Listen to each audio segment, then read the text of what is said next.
إن هذا العلم دين فانظروا عمن تأخذون دينكم. Hukum musik, tidak ada dalil sahih, ingat, tidak ada dalil sahih yang disepakati pemahamannya tentang keharaman musik. Yang ada cuma hadis riwayat Imam Bukhari, Nabi SAW bersabda, akan datang satu zaman aqwamun yastahilluna al-khamra, ya, sekelompok orang, beberapa kelompok orang menghalalkan khamar, apalagi biduanita, lalu kemudian sutra, dan terakhirnya kalimatnya wal ma'azif. Wal ma'azif, ma'azif itu alat musik, dan ma'azif itu terjemahan guru dari guru kami, Syekh bin Baz. Syekh bin Baz mengharamkan musik, kami 3 tahun Pak mengharamkan musik karena ikut Syekh bin Baz, karena terjemahan waw itu dan. Ternyata tidak semua waw artinya dan. Ada waw berarti bersamaan dengan. Itu yang dipakai oleh Maulana Syekh Ali Jum'ah dan Ahmad Thayyib dan Syekh Tantawi dan para masyayikh Al-Azhar dari dulu. Maka Syekh Azhar tidak ada satupun yang mengharamkan musik. Ini gurunya beliau, ini saksinya beliau, ya, Ustadz Al-Naf. Tanya ke beliau, Syekh Ali Jum'ah tidak mengharamkan, Syekh Ahmad Thayyib tidak mengharamkannya, terlepas dari kecenderungan politik mereka, ya. Jadi yang mengartikan waw itu dan mengharamkan musik, yang mengartikan bersamaan dengan tidak. Kenapa? Ada dalil lain di Sahih Bukhari, Abu Bakar masuk ke dalam rumah bersama Nabi karena Nabi menantunya Abu Bakar. Ada 2 perempuan bernyanyi dan berdendang, ya, main alat gendang. Lalu apa kata Abu Bakar? Apakah seruling Daud di rumah, seruling setan di rumah Nabi? Apa kata Nabi? Da'uhuma. Biarkan wahai Abu Bakar, ini hari raya mereka. Saya mau tanya, Nabi membolehkan nyanyian nyanyian dan musik pada hari raya. Bolehkah khamar di hari raya? Ya.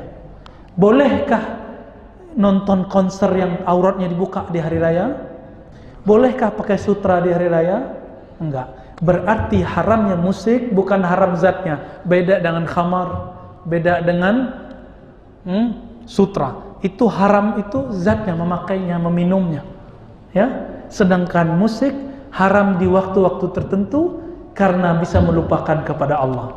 Kalau antum suka musik melupakan Quran, haram. Gampang? Jika dibagi porsi-porsinya, nah dia tidak haram. Oke. Innal hamdalillah nahmaduhu wa nasta'inuhu wa nastaghfiruhu wa nastahdi wa natubu ilayh wa na'udzu billahi min shururi anfusina wa sayyiati a'malina may yahdihillahu fala mudilla lahu wa may yudlil fala hadiya lahu. Asyhadu an la ilaha illallah wahdahu la syarika lahu wa asyhadu anna Muhammadan 'abduhu wa rasuluhu la nabiyya wa la rasula ma'ana. Ikhwatal iman rahimani wa rahimakumullah. Tidak diragukan lagi bahwasanya manusia yang paling terbaik setelah Nabi kita alaihi salatu wassalam adalah para sahabatnya ridwanullahi jami'an. Di mana zaman rahmatullah subhanahu wa ta'ala, ketika kita membaca sirah perjalanan para sahabat, maka sahabat ridwanullah jami'an adalah orang yang senantiasa bergegas dan berlomba-lomba di dalam kebaikan. Maka di sana tidak ada satupun perintah dari Allah Subhanahu wa taala maupun sunnah Nabi alaihi salatu wasalam kecuali para sahabat ridwanullah jami'an telah mendahului kita. Dan begitu halnya pula zaman rahmatullah Subhanahu wa taala, tidak ada satupun larangan dari Allah Subhanahu wa taala maupun dari Nabi-Nya alaihi salatu wasalam, melainkan mereka adalah orang yang senantiasa menahan diri mereka dari perkara tersebut.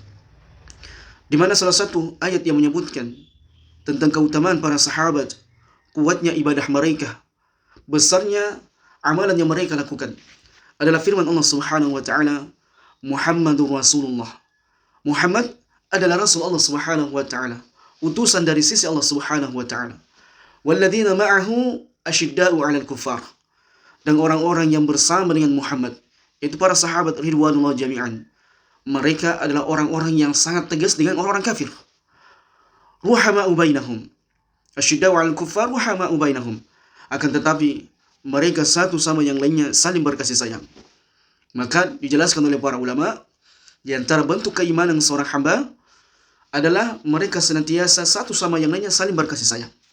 Dan di antara bentuk kasih sayang manusia dengan manusia yang lainnya, hamba dengan hamba yang lainnya adalah saling menasihati, saling memberikan masukan dalam kebaikan, saling ta'awun, saling bekerja sama dalam perkara birri wa taqwa, wa ta'awanu 'alal birri wa taqwa. Maka saling bahulah membahu kalian, saling bekerja samalah kalian dalam perkara kebaikan dan ketakwaan kepada Allah Subhanahu wa taala. Kemudian Allah Subhanahu wa taala menyebutkan, tarahum ruk'an sujadan yabtaguna fadlan minallahi wa ridwana.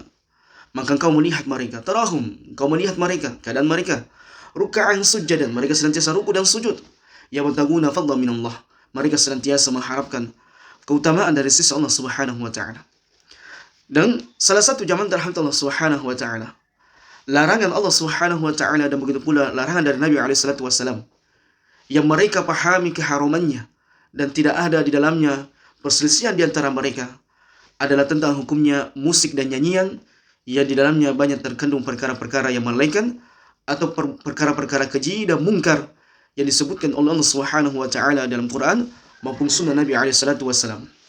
Maka pada kesempatan yang berbahagia ini jamaah rahmatullah Subhanahu wa taala, kita akan menukilkan dua dalil. Satu dari firman Allah Subhanahu wa taala dan satu dari hadis Nabi alaihi salatu wasallam yang menunjukkan dan menegaskan tentang haramnya musik sebagaimana yang dipahami oleh manusia yang terbaik setelah Nabi alaihi salatu wasallam, yaitu para sahabatnya ridwanullah jami'an. Di mana jamaah rahmatullah Subhanahu wa taala perlu kita tekankan keharaman musik di zaman Nabi alaihi salatu wasallam, di zaman para sahabat ridwanullah jami'an, mereka tidak ada silang pendapat. Para sahabat sepakat semuanya bahasanya semua alat musik jenis apapun itu dan perkataan-perkataan yang mengandung di dalamnya kekufuran, begitu pula yang membangkitkan hasrat nafsu manusia atau perkataan-perkataan yang melalaikan, maka mereka memahaminya semua perkara tersebut haram berdasarkan firman Allah Subhanahu wa taala dan sunnah Nabi alaihi salatu wasallam. Dan di antara jamaah rahmatullah ayat yang menunjukkan tentang haramnya musik, Allah Subhanahu wa taala berfirman, wa minan nasi man yashtari lahwal hadits liyudilla 'an sabilillah. Dan di antara manusia ada yang membeli lahwal hadits. Kita akan menyebutkan dan menjelaskan secara spesifikasi apa yang dimaksud dengan lahwal hadits, sebagaimana yang dipahami oleh para sahabat ridwanullah jami'an, yang kemudian pemahaman ini diwariskan kepada tabi'in, kemudian para tabi'in, dan kemudian a'immatul arba', sampai kemudian di tengah-tengah kita ada manusia yang menghalalkan musik dan sebagainya. Wa minan nas, dan di antara manusia man yashtari lahwal hadits, mereka membeli lahwal hadits liyudilla 'an sabilillah, dengan tujuan adalah untuk menyesatkan manusia. Ayat ini jamaah Allah Subhanahu wa taala sungguh sangat agung yang menjelaskan selain dari Quranul Karim, maka perkataan-perkataan atau jenis-jenis musik yang melalaikan ini sangat memberikan mudarat, sangat melemahkan jiwa kaum muslimin, sangat melemahkan jiwa manusia. Maka jamaah rahmatullah Subhanahu wa taala, salah satu sebab mengapa orang itu mudah terkena sihir, mudah terkena ain, mudah mendapatkan gangguan jin adalah diantaranya karena mereka adalah orang-orang yang menyukai musik, orang-orang yang menyukai senandung-senandung yang penuh dengan kekufuran atau yang membangkitkan birahi nafsu seseorang. Tujuannya apa jamaah rahmatullah? Yudilla 'an sabilillah, adalah agar mereka menyesatkan umat manusia dari jalan Allah Subhanahu wa taala. Maka lihat jamaah rahmatullah, nyanyian-nyanyian tersebut, musik-musik tersebut, maka Allah Subhanahu wa taala menyebutkan ini adalah merupakan di antara sebab kesesatan manusia. Sebab manusia menyimpan dari firman-firman Allah Subhanahu wa taala. Sebab manusia itu menyimpan dari sunnah Nabi alaihi salatu wasallam. Sebab manusia itu hatinya keras, pikirannya rusak karena ini, karena musik dan nyanyian. Di mana Allah Subhanahu wa taala menegaskannya, wa minan nasi may yashtari lahwal hadits liyudilla 'an sabilillah. Di antara manusia ada yang membeli lahwal hadits untuk menyesatkan manusia yang lainnya. Maka berkata para ulamanya sahabat Abdullah bin Abbas radhiyallahu taala anhuma, yang dimaksud dengan lahwal hadits huwal ghina. Maka yang dimaksudkan dengan lahwal hadits adalah huwal ghina. Jadi kita akan sebutkan apa yang dimaksud dengan al-ghina. Wa qala Mujahid rahimahullah lahwul tibl. Adapun yang dimaksud dengan lahwal hadits adalah lahwul tibl, yaitu alat yang digunakan untuk memukul dan menghasilkan suara. Itulah tibl. Kalau kita bisa tafsirkan dan kita bisa gambarkan zaman rahmatullah di zaman kita sekarang ini adalah rebana dan sejenisnya. ya drum dan sejenisnya. Maka itu adalah merupakan permainan tibel, permainan bunyi nyanyian dan sebagainya. Dan al-ghina zaman rahmatullah akan dijelaskan oleh para ulama, dia adalah al-ma'azib, yaitu alat-alat musik. Atau sebagian para ulama mengatakan dia adalah merupakan segala perkara yang digunakan manusia untuk menghasilkan suara-suara musik. Itulah al-ghina. Dan Al-Hasan Al-Basri rahimahullah mengatakan, nazalat hadhil ayat fil ghina wal mazamir. Tayyib. Bahwasanya ayat ini yang Allah Subhanahu wa taala turunkan, wa minan nasi may yashtari lahu al-hadits liyudilla an sabilillah. Maka Al-Hasan Al-Basri rahimahullah mengatakan, sungguh ayat ini diturunkan untuk menjelaskan kesesatan dan keharaman al-ghina wal mazamir, yaitu nyanyian-nyanyian dan al-mazamir, seruling-seruling. Atau secara umum zaman rahmatullah adalah merupakan alat-alat musik. Maka Syekh As-Sa'di rahimahullah kemudian mengatakan, "Fadakhala fi hadza kulli kalamin muharramin." Maka di dalam ayat ini juga termaktub, mencakup semua perkara yang merupakan perkataan-perkataan yang haram. Ya, perkataan yang mengarahkan manusia untuk melakukan kesyirikan. Ya, di dalamnya terkandung kesyirikan. Ya, walaupun salawat zaman rahmatullah. Maka apapun bentuknya, kalau di dalamnya diiringi musik, karena sebagian orang ada mengatakan kan salawat, ya kan salawat wahai Ustaz. Kita sementara bersalawat, bersenandung, memuji Allah Subhanahu wa taala, memuji Nabi alaihi salatu wassalam. Maka lihat amalanmu dengan amalan para sahabat ridwanullah jami'an. Lau kana khairan lasabaquna ilai. Andaikan apa yang kau lakukan ini baik, yang kau sangkakan, yang kau lakukan, yang kau amalkan ini baik, maka tentunya para sahabat ridwanullah jami'an, maka mereka pasti akan mendahului kita dalam kebaikan tersebut. Maka tentunya para sahabat, apakah mereka tidak mengenal alat-alat musik? Jauh itu, jauh dari Allah, mereka sudah mengenal alat-alat musik. Namun adakah di antara mereka ketika mereka bersalawat kepada Nabi alaihissalatu wassalam atau memuji-muji Allah Subhanahu wa taala, mereka kemudian bersenandung, memukul-mukul rebana, kemudian sambil berjoget-joget sebagaimana yang Anda lakukan? Na'udzubillahi min dzalik, zaman rahmatullah. Maka kata Syekh Az-Sa'di rahimahullah, semua perkataan yang di dalamnya perkara haram maka termaktub dalam ayat ini. Wa kulli lagwin wa batilin, dan setiap sesuatu yang menyebabkan seseorang itu lalai dari mengingat Allah Subhanahu wa taala yang kemudian yang melahirkan kebatilan. Wa thyani minal aqwalil murdibah fil kufri wal isyan, dan di antara bentuknya adalah perkataan-perkataan yang mengarahkan seseorang kepada kekufuran atau melakukan maksiat di sisi Allah Subhanahu wa taala. Wa min aqwali raddini 'ala al-haqqi al-mujadilina bil batil liyudhidu bihi al-haqq. Perhatikan jemaah rahmatullah, dan di antara juga adalah perkataan-perkataan yang menolak al-haq. Jadi semua jemaah rahmatullah, retorika, pembicaraan, ceramah dan narasi-narasi yang di dalamnya mengandung menolak al-haq dan berusaha menenggelamkan hak, kemudian menyampingkan al-haq, membuat al-haq itu syubhat. Jadi apapun bentuknya jemaah rahmatullah, termasuk ceramahnya si fulan ini untuk melegalkan apa yang diharamkan oleh Allah Subhanahu wa taala, maka ini termasuk lahwal hadis. Perkataan manusia yang ingin menyesatkan manusia yang lainnya dari jalan Allah Subhanahu wa taala. Maka semua ya argumen-argumen yang untuk membuat syubhat dan di tengah-tengah kaum muslimin, yang tadinya haram menjadi halal, yang tadinya sesuatu yang dilarang dari syariat Allah Subhanahu wa taala kemudian diretorikakan bagaimana menjadi halal seperti ini musik, seperti hukum musik, maka ini diantara lahwal hadis zaman rahmatullah, tidak diragukan lagi. Maka kemudian Syekh As-Sa'di rahimahullah mengatakan di antaranya juga adalah wa min ghibatin wa namimatin. Di antara bentuknya lahwal hadis adalah ghibah, mengadu domba, berdusta, menuduh dan mencela. Maka semuanya ini adalah merupakan di antara bentuk lahwal hadis. Wa min ghina wa mazami syaitanin, dan di antara juga adalah nyanyian-nyanyian, begitu pula seruling-seruling syaitan. Wa minal majariyat al-munhiya allati la naf'a fiha fi din wala dunya, dan semua amalan-amalan yang di dalamnya merupakan perkara yang sia-sia, yang tidak ada manfaatnya dalam perkara agama dan dunia, maka ini adalah merupakan lahwal hadis. Maka tinggalkan zaman rahmatullah Subhanahu wa taala ya ulama-ulama yang menyesatkan kaum muslimin dari jalan Allah Subhanahu wa taala. Maka apalah artinya ya seseorang yang kemudian datang belakangan kemudian ingin menghalalkan apa yang diharamkan oleh Allah Subhanahu wa taala, atau mereka menyelisihi ya keumuman para sahabat radhiyallahu jami'an dalam memberikan hukum berkaitan dengan hukum musik. Kemudian dalil yang kedua zaman rahmatullah yang kita sebutkan adalah sabda Nabi alaihi salatu wassalam. Nabi alaihi salatu wassalam bersabda dalam sebuah hadis diriwayatkan oleh Imam Al-Bukhari. Itu pula dengan Al-Tabarani wal Baihaqi, dan disahihkan oleh Syekh Al-Albani rahimahullah. Nabi SAW bersabda, la yakunanna min ummati aqwamun yastahilluna al-hira wal harir wal khamar wal ma'azib. Akan ada muncul dari umatku, kata Nabi SAW, orang-orang yang menghalalkan zina, kemudian sutra, kemudian khamar, dan alat-alat musik. Maka al-ma'azif ini jamak dari Allah, jamak dari kata ma'azifah.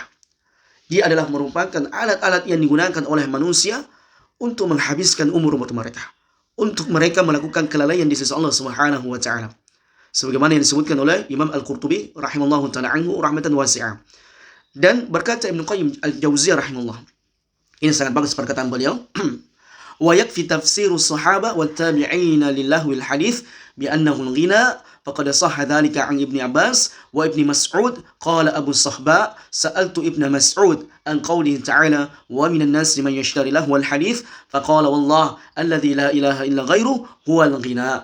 Dan sungguh sangat cukup apa yang dijelaskan oleh para sahabat, begitu pula dengan para tabi'in berkaitan dengan lahwal hadits, di mana lahwal hadits mereka menjelaskan kepada kita semuanya bi annahu ghina, dia adalah merupakan nyanyian-nyanyian atau alat-alat musik. Dan Ibnu Qayyim Al-Jauziyah rahimallahu anhu rahmatan wasi'ah wa ghafarallahu liman wa karami berkata, ini perkataannya sangat bagus zaman dari rahmatullah, untuk membantah orang-orang yang membolehkan musik dan nyanyian yang mengandung dalamnya perkara yang diharamkan oleh Allah Subhanahu wa taala. Beliau kemudian mengatakan, wa yakfi tafsirus sahaba wat tabi'ina lillahwil hadits bi annahu al-ghina. Dan cukup, ya sangat. Dan Ibnu Mas'ud radhiyallahu taala anhu ketika ditanya tentang apa yang dimaksud dengan firman Allah Subhanahu wa taala, wa minan nasi man yashtari lahwal hadits, maka Ibnu Mas'ud kemudian mengatakan, wallah, demi Allah, alladzi la ilaha ghairuh, yang tidak ada Tuhan yang berhak disembah kecuali Allah Subhanahu wa taala. Maka yang dimaksud dengan lahwal hadits, dia adalah merupakan al-ghina, dan beliau mengulanginya, Abdullah bin Mas'ud mengulanginya 3 kali.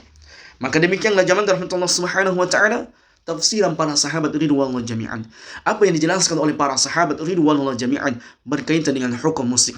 Maka ketika zaman rahmatullah, para sahabat, semuanya para sahabat, ulamanya para sahabat, orang-orang muda di tengah-tengah para sahabat ridwanullah jami'an telah menjelaskan sesuatu. Apa yang dimaksud dengan al-ma'azib, begitu pula dengan lahwal hadits, ia adalah merupakan nyanyian-nyanyian atau alat musik yang melalaikan mengingat Allah Subhanahu wa taala, yang diharamkan oleh Allah Subhanahu wa taala. Kemudian ada satu orang saja ini yang menghalalkan perkara tersebut.